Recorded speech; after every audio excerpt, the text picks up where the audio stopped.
The strong winds may move loose objects and decorations. Expect a high of 50. Tomorrow night will bring partly cloudy skies and continued breezy conditions with a low of 31. With your AccuWeather forecast, I'm meteorologist Joe Lundberg. From local sports to national newsmakers, this is the show everybody is talking about. Live from the Granite State, it's Mike and the Hoss on the Pulse of New Hampshire. Good morning and welcome to the Mike and the Hoss Show, powered by the Yum Yum Shop and the Pulse of New Hampshire. I'm Mike Danae, and alongside Charlie Hossack, we are Mike and the Hoss, dog back in studio. Gentlemen, how are you? Good week. Looking forward to it. Good stuff happening. Thanksgiving's around the corner. Yeah, good stuff's good stuff's happening in the sports world. We are inching closer to Thanksgiving, which is a holiday that I really do enjoy. I was talking pre-show with you, Mike. We're hosting this year, and I enjoy cooking, and I've of course like all of the Thanksgiving foods. The one thing I mean, I'll be upfront with you guys. I'm actually not a big turkey guy. But I love everything that surrounds the turkey. So we also throw in a little. We always get a honey baked ham, which is, if Honey Baked Ham's looking to sponsor us, we're open to that idea. But honey baked ham is just so good. So I always have a little bit of ham with all of the Thanksgiving fixins. I like turkey. I like the dark meat. I really like Thanksgiving leftovers. Yes. And, that's for some reason reheating the potatoes and stuffing. Carla makes my own stuffing because I don't like the vegetables in the stuffing. So I reheat it with the gravy and everything. It's awesome. But it's good. Dog, are you a Thanksgiving guy, dog? Yes. Yeah, I'm going to have to be. I mean, my processed sugar-free regimen is going to come to a close on a cheat day. So that's the cheat day. And then Black Friday, I've already got 3 restaurants I'm going to be eating that day. Because I've got 2 cheat days in November, and that's it. No, December, I've got 4, none in January. Yeah, so talk actually, that's good segue. What I know you've been doing, and I apologize that I didn't even ask. What are you doing, and how is it going? Oh, it's going great. You know, added sugars, much like you get in spaghetti sauces and rubs and stuff and sodas, and not drinking any of that stuff. So I'm not drinking any of that. Strictly just water in that regard. And also, as I mentioned, you got to check I check the labels all the time. So, so sugars are okay. It's the added sugars, which are the processed sugars. That's where you get into trouble. And have not had any of that in the month of November so far. But that will come to a close when I gorge on Thanksgiving, which is the day to do it, a cheat day. And then the next day, Black Friday, is the cheat day. And then it's back to that regimen until I'm supposed to be getting pecan pie sometime in early December. And then another time, there's going to be another cheat day. Then Christmas Day is a cheat day. And then New Year's Eve is a cheat day, Chinese food. And then January straight up, no. Whoa. Wow, Dog's got his menu set up through January. That's pretty impressive. That is impressive. Yeah, that's great. Good for you, Dog. I mean, I wish you great success with it, and that's awesome. I mean, so far so good. We're halfway through November. Lost 6 pounds so far. Yeah, well done. Well done. Good. All right. Mike and the Hoss is powered by the Yum Yum Shop, located in the heart of downtown Wolfboro. It can be found on the Pulse of New Hampshire radio stations and all over the world on the Pulse of New Hampshire app. You can always catch up and listen to our previous shows on the Pulse Podcast Network, Spreaker, Audible, Amazon Music, or wherever you get your podcasts. The Yum Yum Shop has over 100 varieties of fresh baked goods, including 6 different types of bread and a full-service ice cream bar, and, of course, their most famous item, the gingerbread cookie with frosting. I had it last night. I told you I had the gingerbread cookie with frosting. A little coaches meeting last night.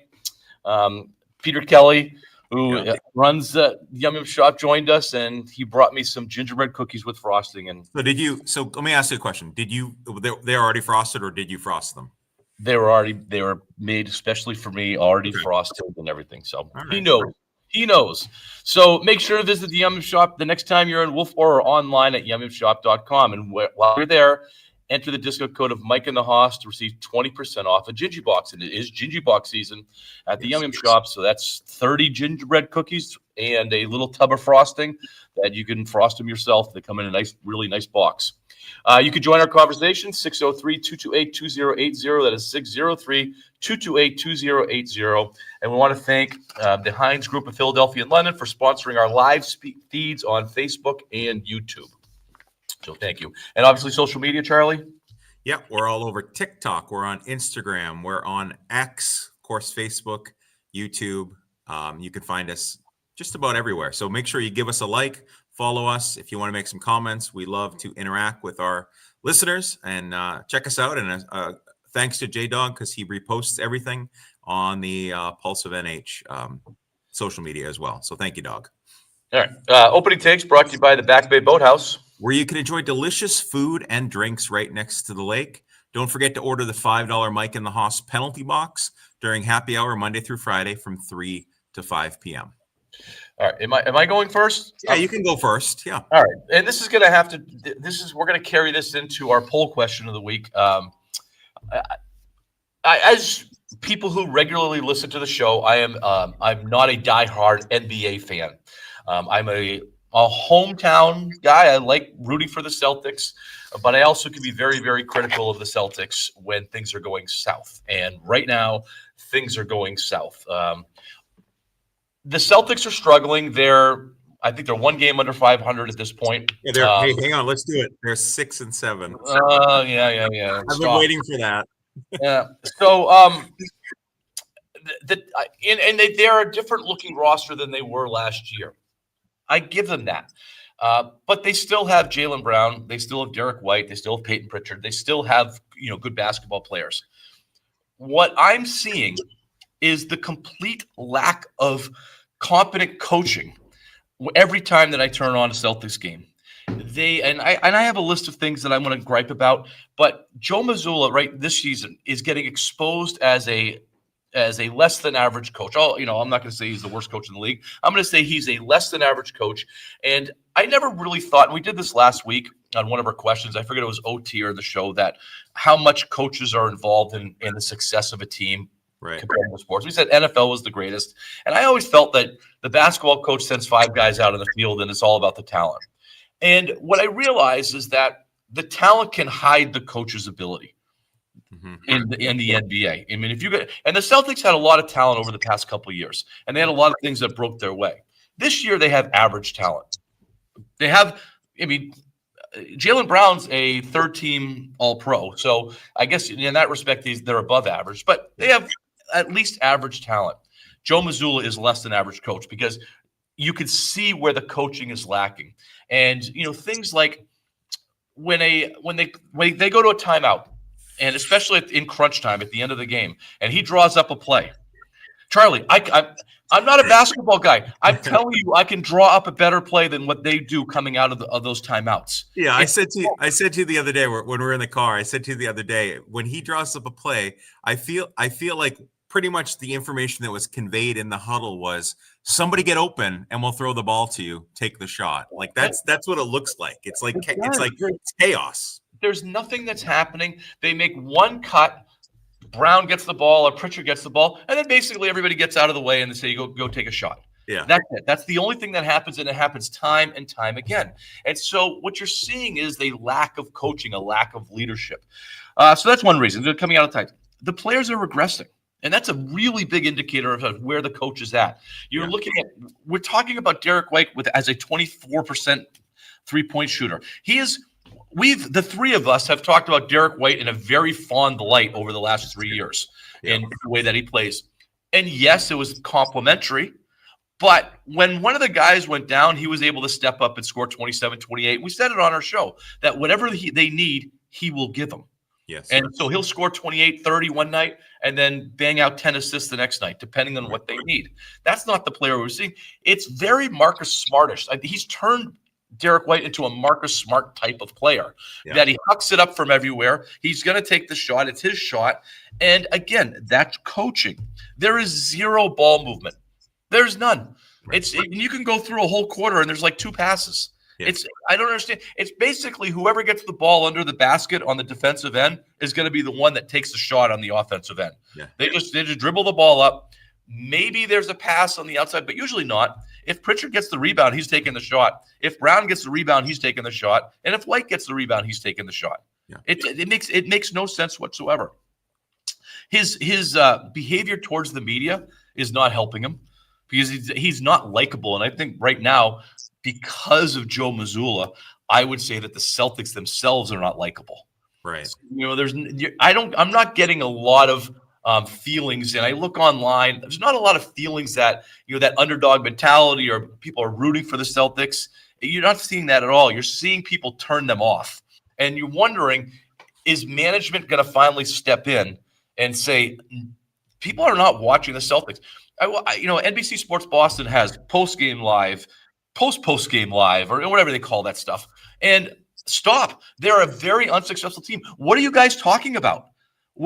You can only talk about White's, 3-point percentage for so much.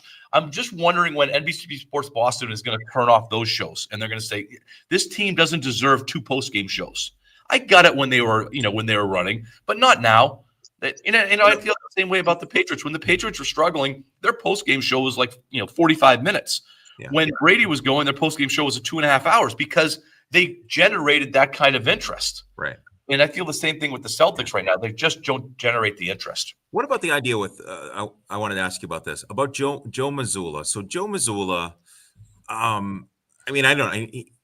so for me personally, I like Joe Mazzulla. He seems to be a likable guy when he's not talking basketball. There's just something about him I kind of like. But when he's talking about basketball, I can't stand him. But here's the thing, that he has a little sense about him where maybe we'll use the term cocky, or feels like he's more accomplished than he is. And I get it in this professional sports world, everybody's the best of the best and they walk around like they're, the number one kid in the gym. And for most people, most athletes, they are and always have been.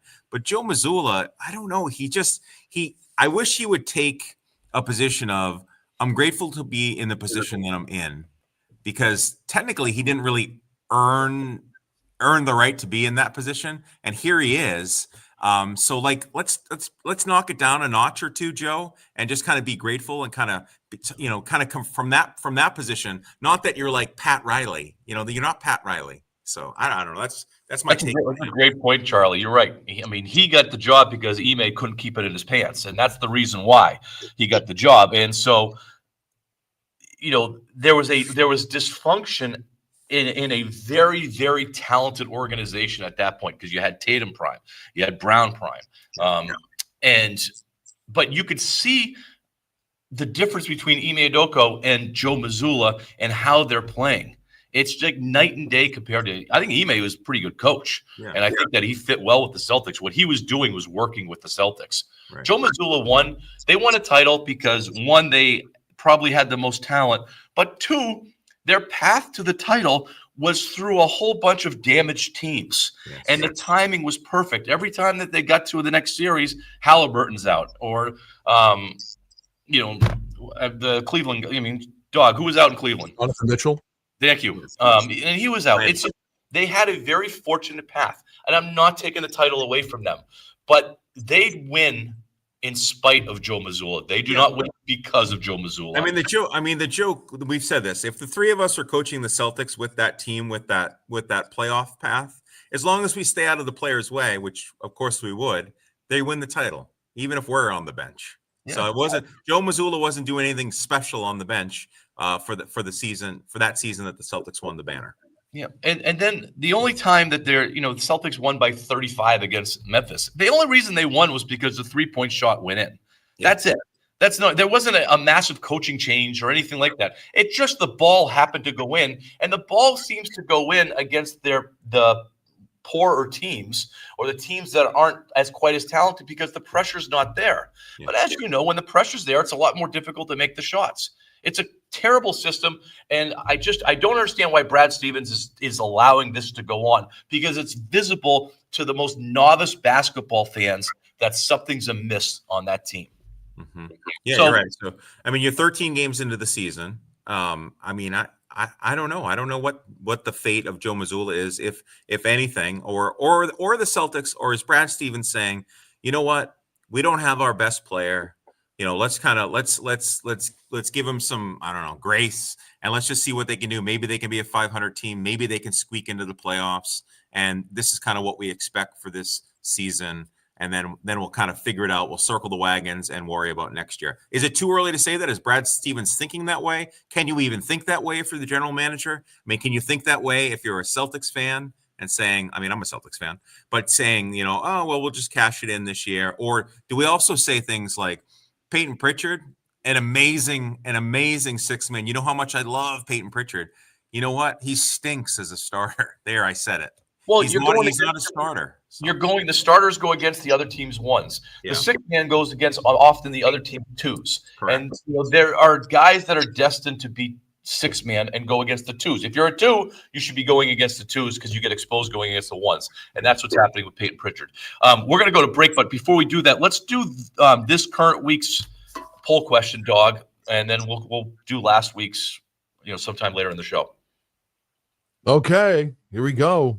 Should the Boston Celtics fire Joe Mazzulla? Yes or no? So that's going to appear on X.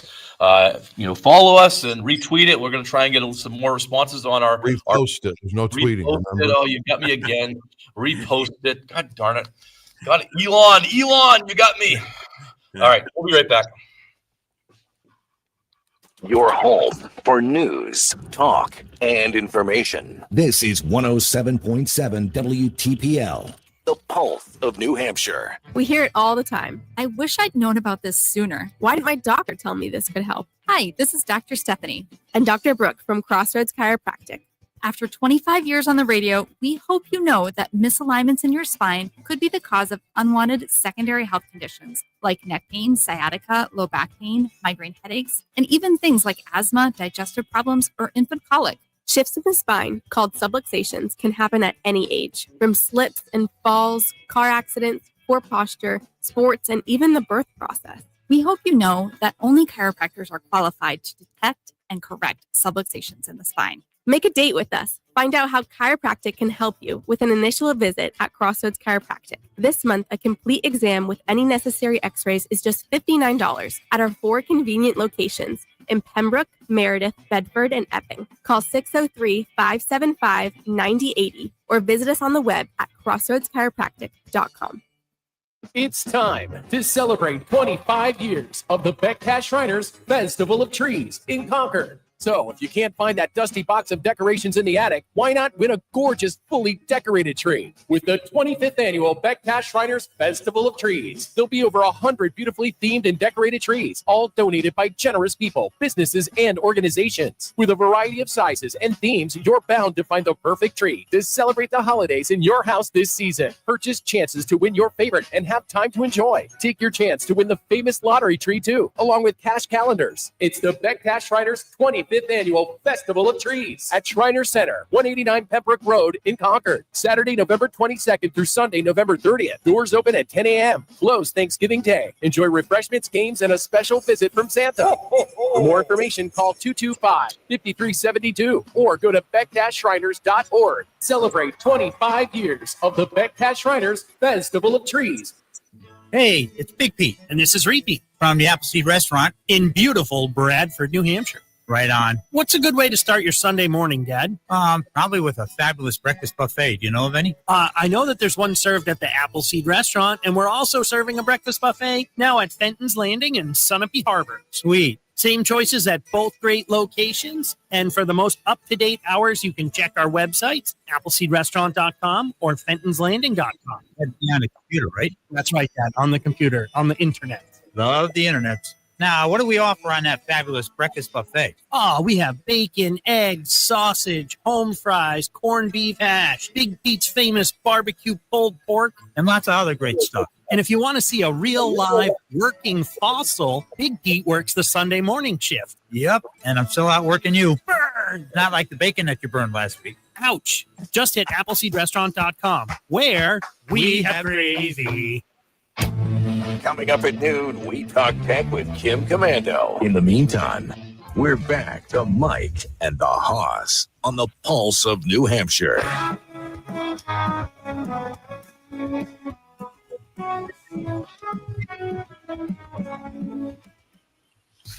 and the Hoss on the radio waves. Teachers by day, coaches making plays. All right, 603-228-2080. All right, Charlie, New Hampshire sports and your take. All right, let me do New Hampshire sports. New Hampshire sports is brought to you by Bailey's Bubble. Family owned and operated Bailey's Bubble in downtown Wolfboro serves the finest ice cream in the state, May through October. If you can't make it to Wolfboro for ice cream, you can still order their hot fudge, panucci, and butterscotch sauces at baileysbubble.com. My favorite is their homemade hot fudge when placing your order, don't forget to tell them that Mike and the Hoss sent you.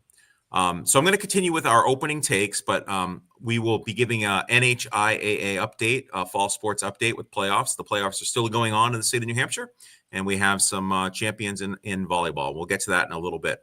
My opening take has to do, go figure, with betting. And Mike and I, Dog, talked pre-show, and this was something that we weren't aware of that kind of came to our attention. But college athletes, coaches, and staff members at colleges and universities are prohibited from betting on any sport in which the NCAA crowns a champion. So, for example, they can bet on horse racing. That's okay. But baseball, football, basketball, hockey, volleyball, those are not permitted for college athletes, coaches, and staff members of those colleges and universities to make bets. The regular old Joe college student can bet all they want, but if you're a student athlete, forget about it. Well, this was all about to change, and it was going to change on November 1st, and they kind of put the brakes on it. But we're coming up that next week that it's going to change where because sports betting has become legal in more and more states, and obviously it's readily available for college students, like as we always show, like right here on our phone, we can bet as much as we want. The NCAA, which is kind of odd, has argued that even though it's not encouraging student athletes to bet, it will no longer prohibit them from betting. So here's my concern. Since they announced that in just the past 2 weeks, we know that it was supposed to be implemented back on November 1st. We know that 2 Major League Baseball pitchers from the Cleveland Guardians, we've talked about that on our show, have been indicted for rigging games. 6 college basketball players from 3 separate schools have been permanently banned from NCAA competition for game fixing. And just 2 days ago, all right, the New Jersey Attorney General's office announced 14 people, including college student athletes, were charged for running an illegal online sports betting scheme in conjunction, get this, with the mafia. The mafia is involved in everything illegal, and these college athletes were involved with them. Dog, what were you going to say? Waste management business. It's not mafia. It's waste management business. Okay. So now we have a situation where I just want to kind of get your take. My take on this, guys, is that if we already have something in place that says these student athletes can't bet because a lot of them we can make an argument for kids that are in D3 or whatever, or that type of thing that probably aren't going to play in the professional world. But, if you're at the University of Miami, if you're not in prison, you're going to the NFL. So, things like that, it's like they're really close. I'm saying this is absolutely crazy that the NCAA and Charlie Baker, who's the head of the NCAA, even is having a conversation saying that we should allow this to happen. It's absolutely ridiculous. And we know where it all comes back down to. It comes back to the almighty dollar. What do you guys think? So to start with, full disclosure, I did not know, and you would kind of let me off air, Charlie, before the show, that I didn't know that college athletes were not allowed to bet on anything that is a college sport. And I'm not saying that they're betting about college teams. I'm saying that if the college offers that sport, then they can't bet on the professional level. Correct. I did not know that. That was news to me. I was like, my next thought was like, how can they possibly govern that? And I'm just wondering if that's why they kind of released it, because they can't govern. You're telling me that a kid on the ping pong team at Duke doesn't have a fantasy football team?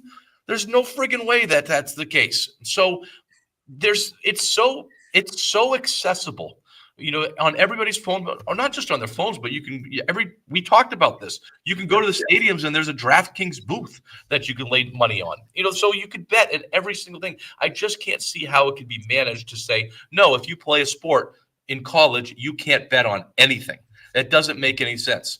So in that respect, I think to answer your question on why are they letting it do it, maybe because they weren't able to control it. And they're saying, well, hold on, Mike. Yeah, no, I don't disagree with that. My question wasn't that. My question is, I wanted to get your opinion on whether or not we should allow college student athletes to change the rules to allow them to bet. I get the fact that they're probably doing it. I get the fact that access for all of this is simple. And I also get the fact that I don't know how they're going to regulate it. I totally understand all that. I just kind of wanted to get down to the point of like, should we allow this to happen? Yes, I think we should.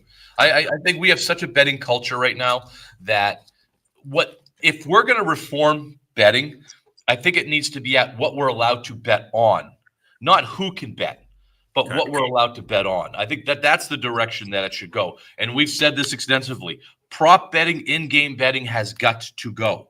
That is the stuff that is the most corrupt when those things are happening. We're seeing the point shaving stuff, but point shaving, God, I don't know. It just seems that I feel like we know about all of them. You know what I mean? When a point shaving thing happens, it gets exposed relatively quickly. If a guy's throwing a ball on the third pitch of the third inning and his buddies bet $100,000 on it, that's scary stuff. That's things that you can't really control. It's the in-game prop betting and the individual stuff that they, for somebody to score two touchdowns, it's just too easy to bet the under. It's too easy to bet the under. When TreVeyon Henderson, we get to talk about two Patriots games, by the way. Yeah. When TreVeyon Henderson was going in the end zone the other day in Tampa, and he looked to the sidelines, or the story is that he looked to the sidelines to see if he could score. Maybe he's looking in the stands for the guy to say, "I have you on the under." Take. I know he's not. I'm making fun of that, but there's too much. It's too easy. So if somebody had TreVeyon Henderson for the under on touchdown, and he takes a knee there, then all kinds of questions are going to be up there. That's going to happen. Yeah, but I mean, in that situation, not to defend him, he's obviously looking at it. How much time is left on the clock? Are we going to allow the Buccaneers to get back in the game? Should I take a knee at the 1 yard line to keep the clock moving, force them to take a timeout? Okay, that was game strategy decision. Okay, you're saying that, and we're also saying that the Cleveland pitcher threw a ball just to set up the batter. So you're making an assumption that it was game strategy. I'm sure that's what I'm very confident that's what the case was. Yeah. But if he does take a knee, if he doesn't score, and then all of a sudden we see that there was a lot of betting on him on the under of a touchdown, and that touchdown would have made a difference. Right. Questions are going to be asked, and people are going to question the validity of that game. And that's what we said before. That's the problem with the NFL is when they run into people that are questioning that. And you're making the assumption that everything's going to be fine, that everything's fine. But if he takes a knee and then DraftKings says, "Hey, we got a lot of money that was bet in Cleveland on the under. $100,000 came in the under on his for touchdowns that game." Right. I hate that you just said this to me because I didn't even think of this, Mike. So now I'm going to be questioning everything. I was just like, this is the football move. He's looking, should I do it? The coach knows whether or not I can score or not. Like it's the same way, like if I'm coaching, you would let them know, like don't go out of bounds, stay in bounds, or take a knee, don't score, that type of thing. And now I'm like, oh my gosh. Like, I don't think it's true in this case, but now every time we see a situation like that, I'm going to be like, it has to do with betting. It has to do with Vegas. It has to do with the under. It has to do with people. I'm like, oh, it's awful. It's awful. But this is the problem that's been created, Charlie. And we talked about this, that it's the honesty of the game is coming into question. When a guy takes a knee before he goes in the end zone, is he doing it so he runs out the clock so it's better for his team? Or is he doing it because cousin Jake has $50K on him getting the under? And I'm not exaggerating. Those are real things because we saw it happen in baseball. Right. And you're telling me that that's not happening in the other sports? No. That's what needs to get controlled. It's individual player props and in-game betting. That's the stuff that needs to be. It's not whether the kid at Duke playing ping pong has a fantasy team. Yeah. That's not the problem. That's not corrupting the system. What's corrupting the system is those in-game betting and prop betting. That's the stuff because it's too easily to manufacture results that way. Right, Doug. What are your thoughts about it? In college, we've had point shaving scandals. Certain players taking a dive. This is going to be worse than ever. And also, guys, when the prop betting, I'm sure you guys heard Major League Baseball is going to do what they can to talk to FanDuel and DraftKings to eliminate certain prop bets. In the back of my mind, it was like, okay, so they've eliminated it from the pro game. Why do I have the feeling they're going to segue this to the college game? This is just a minefield that is just, It's going to be bad if they don't get a hold of this. People are going to look at professional sports just like they look at wrestling. It's fixed, and I can't bet that Travion Henderson is playing the game purely because you're not going to be sure. And as soon as you have that doubt, the game's in trouble. Right. All right. Well, let me give a quick update, guys, on some playoff action, high school playoff action in the great state of New Hampshire. So this is volleyball. So volleyball, we crowned some champions in Division 1, Division 2, and Division 3. So in the Division 1 finals of volleyball, we had Pinkerton versus Dover. Congratulations to the champions, Pinkerton Academy. In Division 2 volleyball, we had Oyster River versus Somersworth in the finals, and congratulations to Oyster River. They are the D2 volleyball champions. And in Division 3 volleyball, we had Interlakes versus Farmington, and congratulations to Interlakes as the Division 3 volleyball champions. We're wrapping up our fall season. We still have football going on. We'll have football going on for a couple of more weeks, so we will continue our fall sports update as football starts to wrap things up, and we will have a couple of the divisions wrapped up by next week, and then Division 1 will be the longest. So tune in here for any NHIAA fall sports playoff updates. All right. When we come back from break, it's going to be trivia. We'll be right back.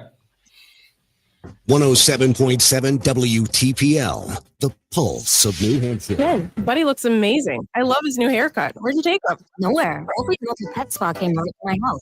No stressful car rides, no waiting rooms. Buddy got a full groom right in my driveway. Really? Between work and the kids' schedules, I have no time to get Bella to the groomer. So they come to you? Yes, they do. That sounds like a dream. Bella hates car rides. Do they do big dogs? Oh, yeah. All breeds, all sizes. And you don't even have to be home, so you can schedule anytime after the initial visit. Nice. And they don't just groom, they do dog walking and even pet sitting. When I went on vacation, they came and fed Buddy and took him on his daily walks at my house. No kennels, no stress. That's perfect. I always feel guilty leaving Bella at a boarding place. How was Buddy after? So happy. And they sent me updates and pictures. Plus, their walkers are trained, so I know he's in great hands. I'm sold. I'm booking at Woofie's of Concord in Manchester today. Woofie's of Concord in Manchester. Mobile grooming, pet sitting, and dog walking that comes to you. Pamper your pet today at WOOFIES.com. Attention homeowners. Do you have missing, torn, or curled shingles, or maybe finding pieces of shingles on the ground? These are signs that your roof may need replacement. Your roof is key to your investment of your home, so you are going to want a reliable and experienced roofing company to install a new roof. You are going to want New Heights Roofing. MLB award. Don't let the tough New Hampshire weather take further toll on your roof. Protect your home with a new roof before it leaks with New Heights Roofing. New Heights Roofing is fully insured, giving you peace of mind knowing that your home is in good hands. New Heights Roofing serves the greater Concord area and even provides full financing. Whether you need a new asphalt shingle or even a sleek metal roof, they have the skill and professionalism and are certified in installing high-quality shingles from GAF, ensuring durability and longevity. New Heights Roofing also installs metal roofing, windows, and vinyl siding. Don't risk your home with a compromised roof. Schedule your free consultation today at newheightsroofingnh.com. New Heights Roofing, taking your home to new heights. Hi, I'm Scott with Bangor Wealth Management of New Hampshire. People often ask me, is my future secure? Here are some questions I ask in return. What are you trying to accomplish? How do you feel about it? How do you decide who to trust? When you think about it, we could all use a few more answers. Let's make a plan that works for you. Visit bangor.com/wealth. Progressive knows you've got enough to worry about in life.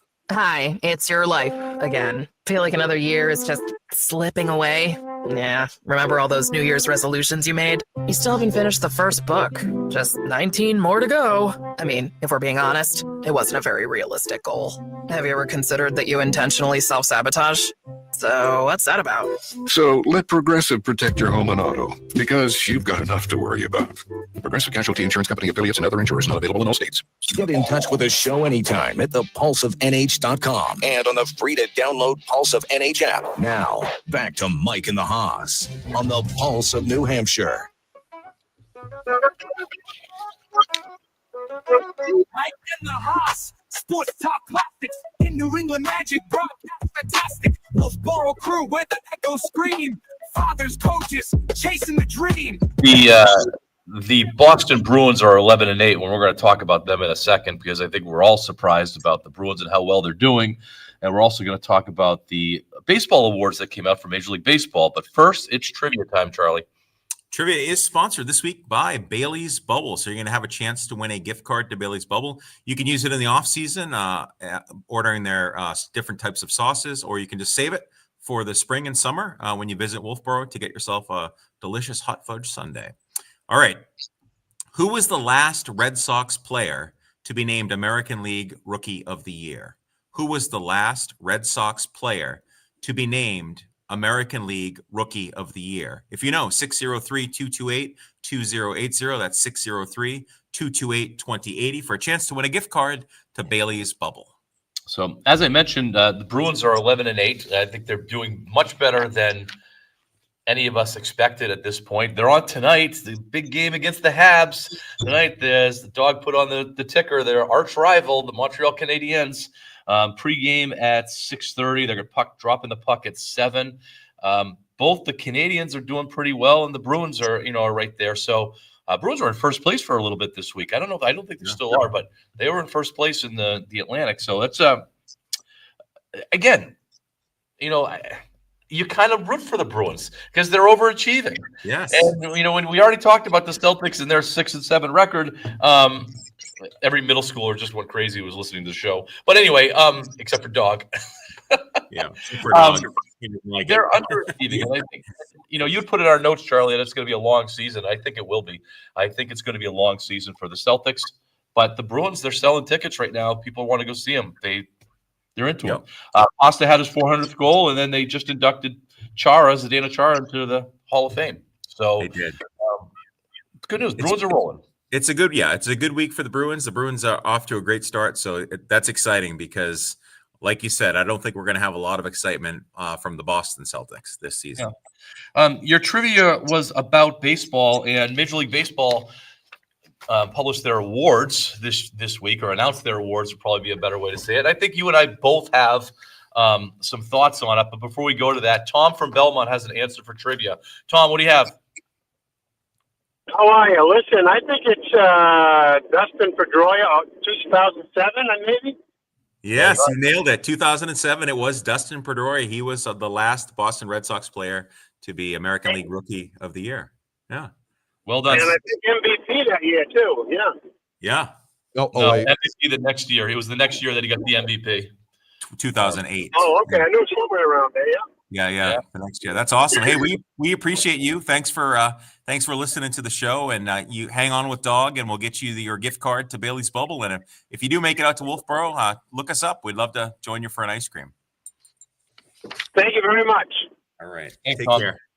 So, speaking of Rookie of the Year, this year the AL went to Nick Kurtz of the Sacramento Athletics. Is that where they were this year? The Sacramento Athletics? The Athletics. They played in Sacramento. Naturally went to Drake Baldwin of the Atlanta Braves. Cy Young, I know you have some thoughts on this, so do I. Tarik Skubal beat out Garrett Crochet in the American League, and Paul Skeens from the Pittsburgh Pirates won the National League one, and Paul Skeens had a 10-10 record, and I had put it in our notes that is the Cy Young now, is it just about ERA and strikeouts? Because that's what it seems to be at 10-10. Skeens was able to pitch in no must-win games all year long. There was not one must-win game all year long. There was no pressure. Both Skubal and Crochet pitched in must-win games down the stretch. So I don't know. I'm a little sad about that. A 10-10 record. I get if it 14-6. I get that kind of level. It doesn't have to be 22-3, but 10-10. I know. Can we break it down a little bit? I just want to take a minute to break this down. So we know that the Baseball Writers Association of America, they vote on it, okay? And they award points, 7 points for first place, 4 points for second place, 3 points for third, 2 for fourth, and 1 for fifth. Let's look at American League. We had Skubal versus Crochet. I'm disappointed that Skubal won. If we look at his record, he was 13-6. He had a 2.21 ERA and 241 strikeouts. He ended up getting 26 first place votes and 4 second place votes for a total of 198 points. our guy Garrett Crochet for the Red Sox. Tigers were a playoff team. Garrett Crochet, he had 4 first place votes and 26 second place. So he just kind of flipped the vote with Skubal, giving him 132 points. But check this out. He had an 18-5 record. He had a 2.59 ERA, and he had more strikeouts. 255 strikeouts, more strikeouts than Skubal. He also was on a team that was a playoff team. And when I look at it, who was more important to their team, I think Garrett Crochet was more important to the Red Sox than Skubal was to the Tigers. And I understand that Skubal had a terrible September. And I know that you can't, the vote happens prior to the playoffs. But I don't know. I was disappointed. I thought Garrett Crochet should have been the Cy Young Award winner for the American League. I think that it's a wash between Skubal and Crochet in terms of importance to their teams. I think both of them were really important to their teams. Skubal did have, I believe it was 13 games that he did not allow a run. He had 13 games. He didn't finish the games, for the shutout, but he had 13 games that he didn't allow a run. So, there's some dominance there. And I would argue if we were going to play the game, which side are you on, which we did on overtime this week, if we were going to play that game and I was going to argue Skubal, I would say he was probably more of a dominant pitcher this year than Crochet was. Dog, you want to chime in on this? If they can give it to DeGrom, if you guys remember DeGrom's stats one year with the Mets where he was like 12-10, but he had a good ERA and he good strikeouts, they can give it to Paul Skeens. So all that I was not angry or livid when that happened. Livy, not livid. When that happened, see what I did there? I was not surprised. So that's all. I'm not livid about it. I think Skeens is an incredible pitcher. I don't know. There's something about pitching must-win games when it matters. And the Red Sox, basically the last 3 weeks of the year, were pitching in must-win games. Detroit, same thing. The last 3 weeks of the year, they were pitching in must-win games where if they didn't win, they were probably not going to make the playoffs. And so Skeens didn't have that. He didn't have that at all. He was going out there pitching just, like Sunday afternoon golf rounds. It was just going out there. So I think that the record should matter a little bit in terms of importance to the team. I've said this in the past. I'm going to say it again. I can't stand AL, NL, Cy Young. Make it one. Make it one MVP. Make it one Cy Young. It's confusing. It's convoluted. I do not like it. Just make it one Cy Young Award winner. That's it. One MVP, one Rookie of the Year, one Manager of the Year, and that's it. That's the list. All right. Speaking of MVPs, because we're going to have to go to break, Aaron Judge beat out Cal Raleigh. And that surprised me.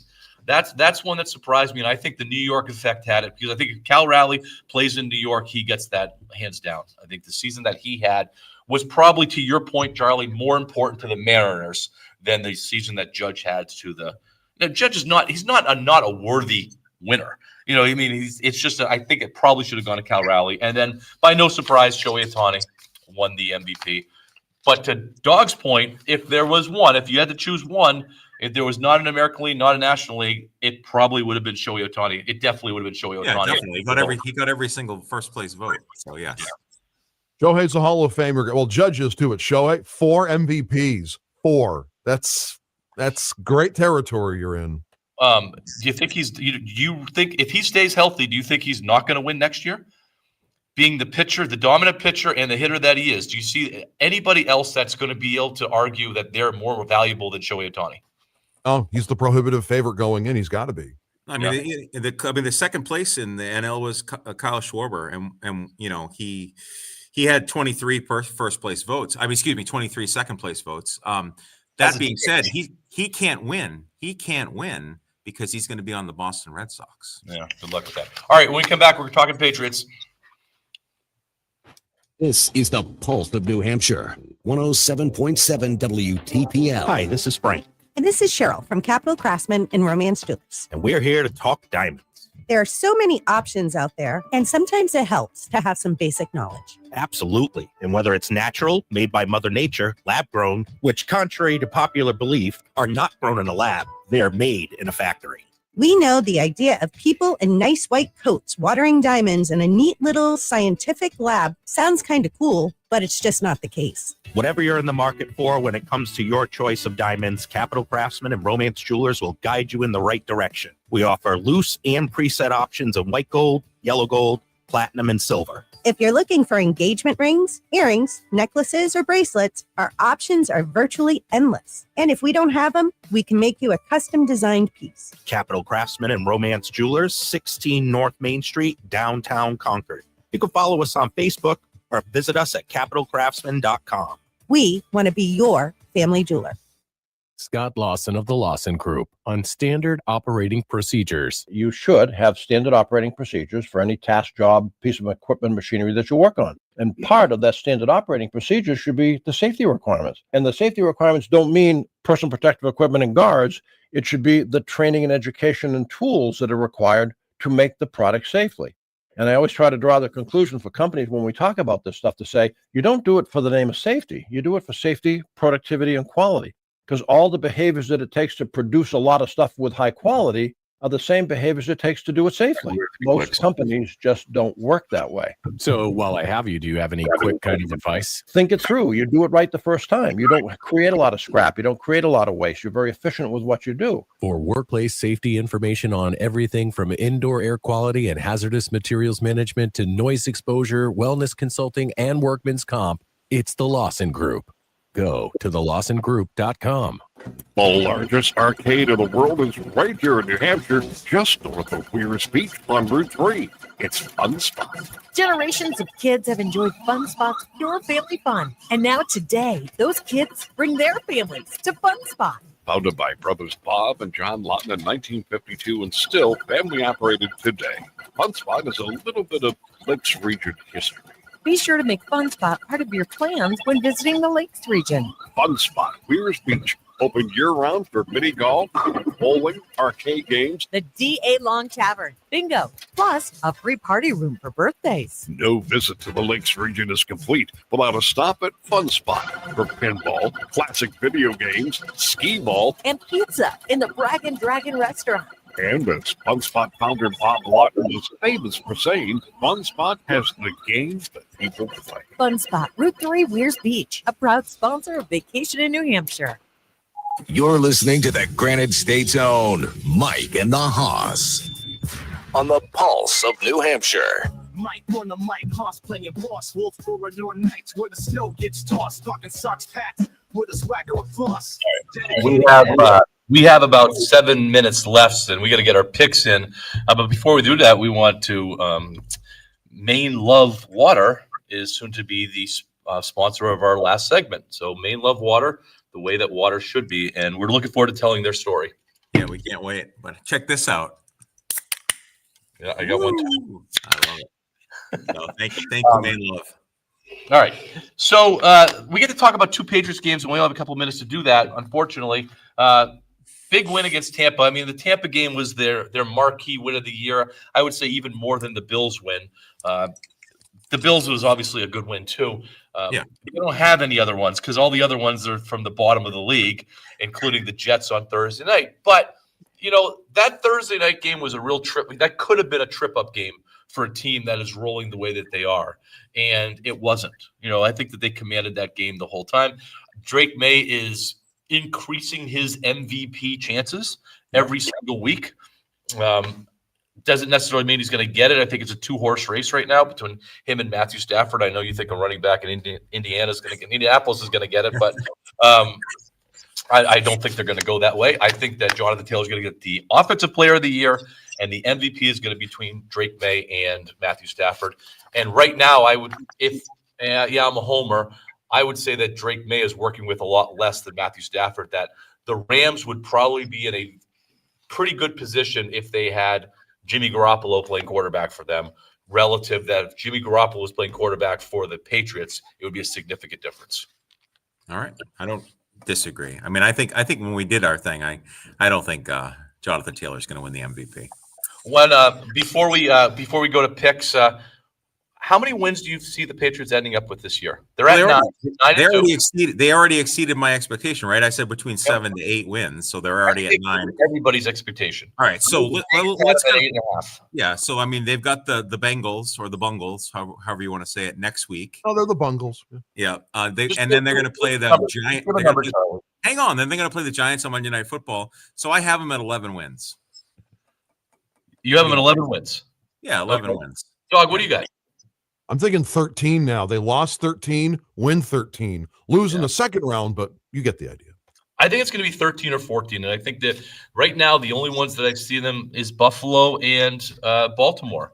You know, if they lose both of them, they're at 13. If they split, that's 14. I think 14 is a real possibility, depending on where they're at. Who knows what Baltimore is going to look like in 3-4 weeks? Yeah. Play them.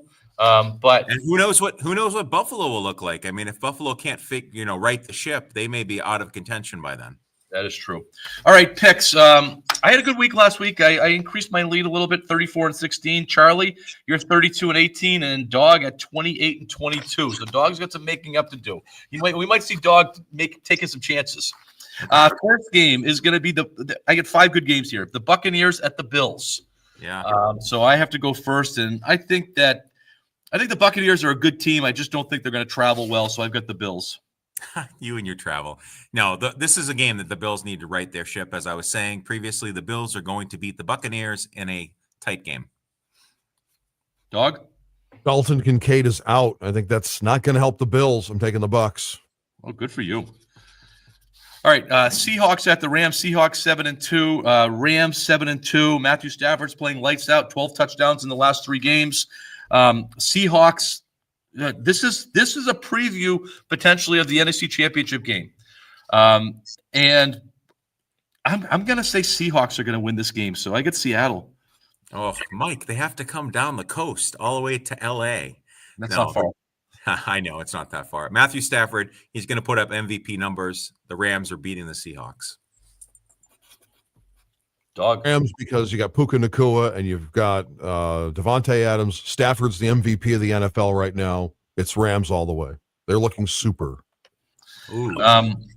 Chiefs at 5-4 at the 8-2 Broncos. Right now, if you go to Vegas, the Chiefs are still the odds-on favorite to win the Super Bowl at 5-4. They're slowly putting things together, even though they lost last week. But I got the Chiefs winning. I'm not a believer in Denver. So Kansas City. I am not, believe it or not, I am not a believer in Denver. Even though the thin air they're playing in Denver, I'm taking the Chiefs and Patrick Mahomes for the win. Dog? This game was in prime time. I'd take Kansas City, but I think Denver's actually going to get this one, and it's going to be a tight one. Wow. Dog's trying to make up ground this week. Lions at 6-3 at the Eagles 7-2. The Eagles are the most dysfunctional 7-2 team I've ever seen. There's just complaints that come out of there just left and right. It's like, as the world turns in Philadelphia. Lions, God, there's a lot of good vibes there, but I don't think that I think that the Eagles are going to hold serve and they're going to win this one.